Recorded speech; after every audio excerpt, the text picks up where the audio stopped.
So moving on to Philly and Green Bay. We finally get to talk about some games that haven't happened yet. Philly is a 3-point favorite against Green Bay. 3-point favorite against Green Bay. And they're at Green Bay. Can you believe that? Jordan Love, who everybody's been talking about, who got the mega deal, is an underdog to start the season. First off, and when I say at Green Bay, that's just what the schedule has. They're actually at a neutral field. So they have Philly as a 3-point underdog on a neutral field in Brazil. First off, why are we playing games in a place that our players can't go out and have fun? Why are we playing games in a place where we're saying Brazil is dangerous? You shouldn't be outside. Don't let your families go outside. We're here to play the game and then go home. They were uploading videos of them dancing in the stadium with Brazilian performers, and they were in the like they can't leave the stadium and they can't leave their hotels, which is crazy to me. So that's the first thing that stood out to me. They told them not to fall asleep on the plane. There was a lot of misinformation there too, but strange that we're playing a game where we cannot leave the hotel rooms. So that sticks out first. But diving into the actual game here, Jordan Love, I think, is going to be an MVP caliber player this year. I've been a big believer in Jordan Love ever since he got drafted. And he really got to sit behind an all-time great in Aaron Rodgers, who I'm not necessarily a fan of. But you can't deny his greatness. You can't deny his talent. You can't deny how he goes through his progressions, how he performs on the field. So sitting behind Aaron Rodgers for all that time proved to be effective. He does a lot of the things that Aaron does, and he's much more precise and poised than I think he would have been if he would have started off as the starter in Green Bay. And just looking at him, I mean, from the beginning of the season to the end, he had some nice games at the beginning of the season, but he really started to play consistently. And against Dallas, I mean, he completely took off. Completely took off. So he's coming off of a season where he kind of accelerated towards being a better player towards the end of the year. And on the other hand, Jalen Hurts and the Eagles are focusing. They're trying to get back on track. they're trying to get back on track because the last 6 or 7 games last year, they played worse and worse and worse to where they played my New York Football Giants and they couldn't even beat that team. Like the Giants handled them in the last game of the season, and then they got to the playoffs and got handled again.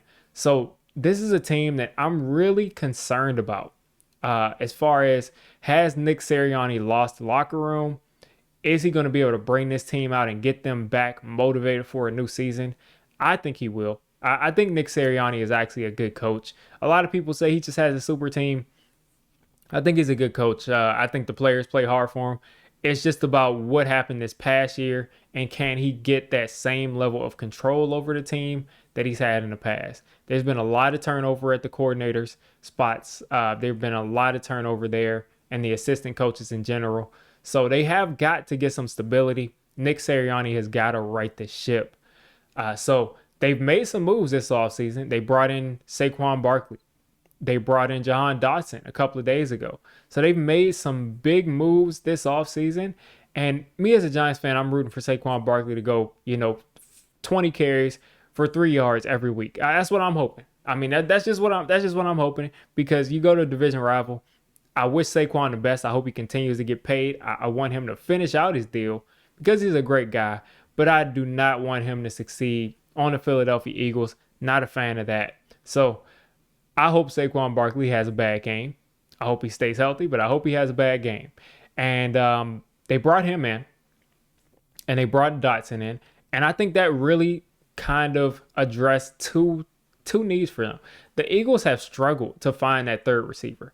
I think Jahan Dotson was in line to be the second receiver in Washington, and I think that sort of equates to the third receiver here in Philly. You got 2 number ones essentially, and then you're going to slide in Jahan Dotson, and I think that is going to give them a little bit extra boost. I think they've got 3 really good wide receivers now. I think him going against the third corners is going to be dangerous for the rest of the league. And Saquon Barkley, they've had a bunch of good running backs over the last couple of years, but they haven't had Saquon Barkley. They just haven't.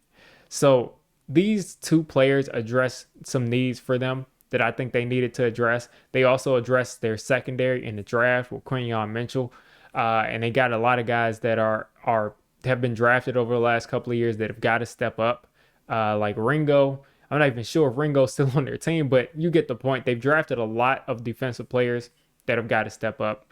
Um, they've got some solid offensive line players, but they are going to miss Travis Kelce being gone. So there's a lot of turnover there, but at the same time, I think they've improved in some key spots. Now, I think the big thing in this game is Saquon Barkley versus Josh Jacobs. Who's the better player at this point? I think it's a push. I think it's a push, and I think it then goes to who's the better quarterback. Now, the Eagles' defense has been really, really suffocating. They've been really good. But I think guys like Brandon Graham, you're a year older. Fletcher Cox is retired. Bradbury is not the same corner he was. He's at safety now, and he's hurt. Darius Slay is a year older. They got a couple of young corners, and I think Jordan Love is going to be able to take advantage of that. I really think that Jordan Love is going to be able to show up week one and start what I think can be an MVP caliber season for him. Hopefully, this isn't a situation where he got paid and he's just not the same player after he gets paid. But I'm thinking he'll come into Philadelphia. I think he'll come in motivated to prove that he's earned that deal. And I think you'll see some spectacular plays, some spectacular throws, and what, again, I believe will be an MVP caliber season. I don't think Jalen Hurts is going to go away quietly. So the spread in this game is Philly favored by 3. But I'm going to say that Green Bay wins. For some reason, maybe because I'm a Giants fan, but my mind is telling me that this game is going to be close. This game is going to be, a game-winning field goal. But my gut is telling me that this is going to be a blowout. But I'll go with my brain, and I'll say that I think that the Philadelphia Eagles will lose this game on a last-second field goal from Green Bay. In a high-scoring game. I think both of these offenses are going to come out motivated, and I think you'll see a ton of exciting plays. That's happening tonight, folks. That's happening tonight. So tune in, and you'll be able to tell if I'm right in a couple of hours.